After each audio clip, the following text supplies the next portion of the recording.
This video is to cover fitting a retrofit aspirated regulator into a BSA Hornet air rifle.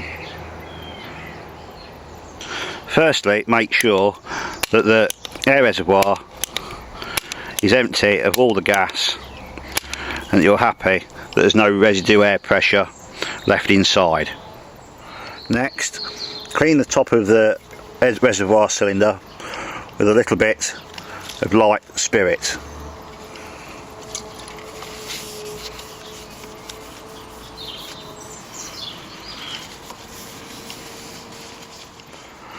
Next, apply a strip of masking tape along the top of the air reservoir.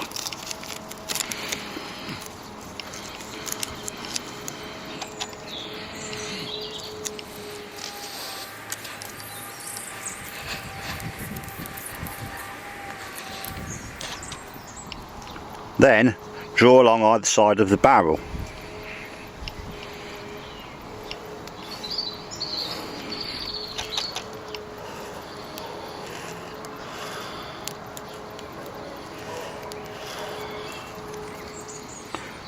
Now, carefully remove your stock.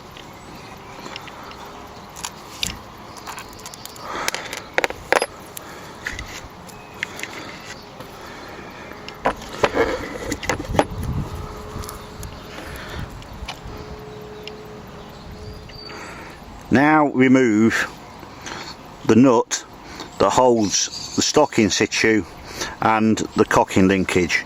You'll need a 10mm spanner to loosen this off.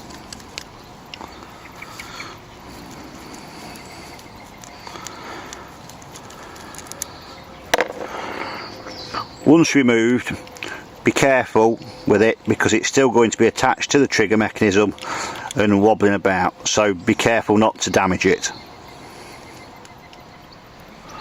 Hopefully now the air reservoir should simply unscrew. To aid this, you can apply a smear of oil or silicone grease to the outside of the air reservoir so as it slides around past the action block easier.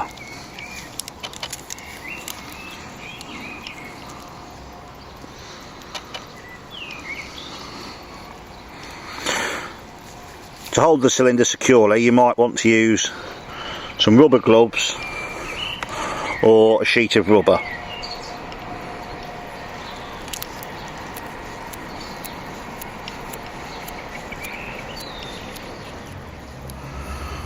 Once the reservoir has been unscrewed, here is the sealed regulator unit of the BSA, which we'll be replacing with the breathe hole aspirated version. This unit should fairly simply unscrew.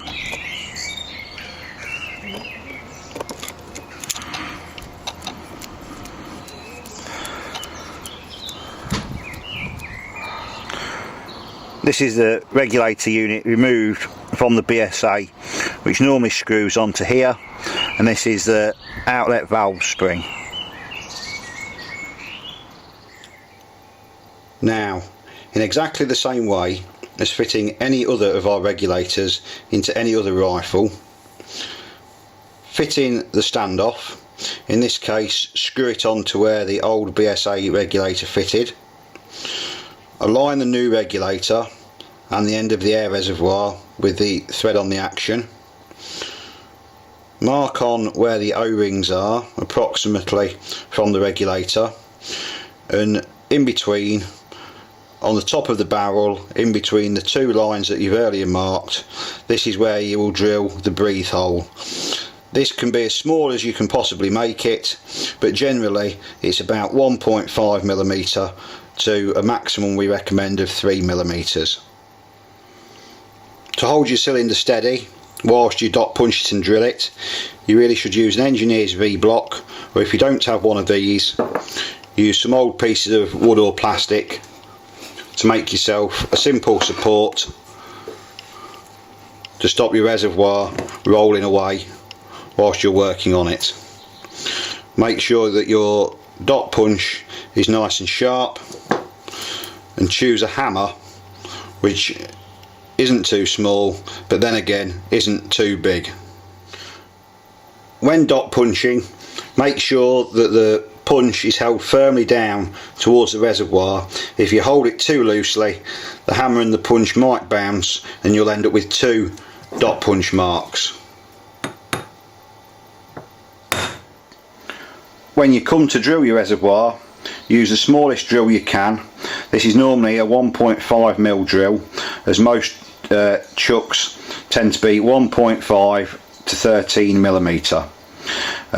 Don't set the drill as far down as this because it will have a tendency to waver off. You're much better to set it higher up in the chuck jaws. Also, with a small drill, you need to run the drill at a fast speed.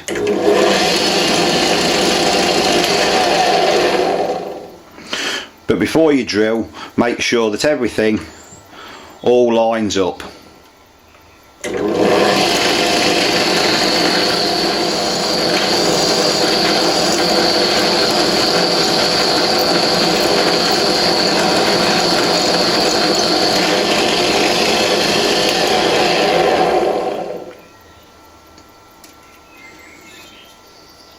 Now, if you've got a slightly bigger drill than the one you've just used and you go through with this afterwards, it will help remove some of the burr from the inside of the tube which you need to get rid of. So if you've drilled with a 1.5mm drill but you've then got a 1.6 or 1.7mm drill handy, it's an idea to run that carefully through the hole, and this will make removing the burr on the inside very slightly easier. If not, you'll just have to be very careful removing the burr that is there. The very best tool to help remove the burr from the inside of the hole is a very small ball-ended dental burr that you can put through from the outside on a Dremel or little drill and then chisel away and to remove the burr on the inside of the cylinder.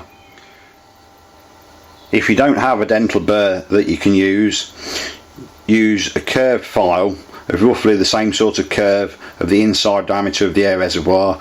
You can put a bit of tape around it to stop yourself catching the threads, put a pen mark on it so you know exactly roughly where you're going to be filing, and then very carefully just use that to start with to get any very rough pieces off, and you can just work that back and forward and feel that. Don't press too hard because you don't want to put marks in the cylinder wall. You just want to knock the burr off that's there from the drill. Then continue the cleanup process with some fine wet and dry on a suitable piece of rod, possibly with a bit of tissue or sponge in between to expand it out into the bore.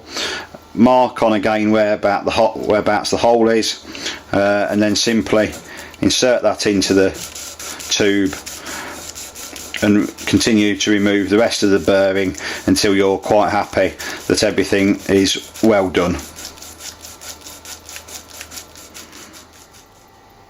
Then once you've removed the burr and removed any dirt from in the cylinder with a little bit of tissue on a rod, it's time to reassemble the rifle. This is very simple. You take the new regulator, smear the body case well with the silicone grease provided,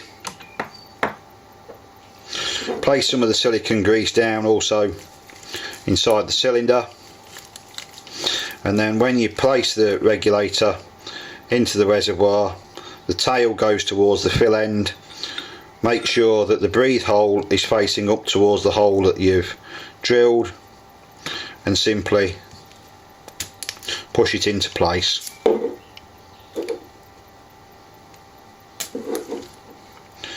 Then all you've got to do is reassemble the rifle in the reverse of what we did earlier. Once you've put the regulator in your rifle, you can then adjust a few settings to get the most number of shots possible.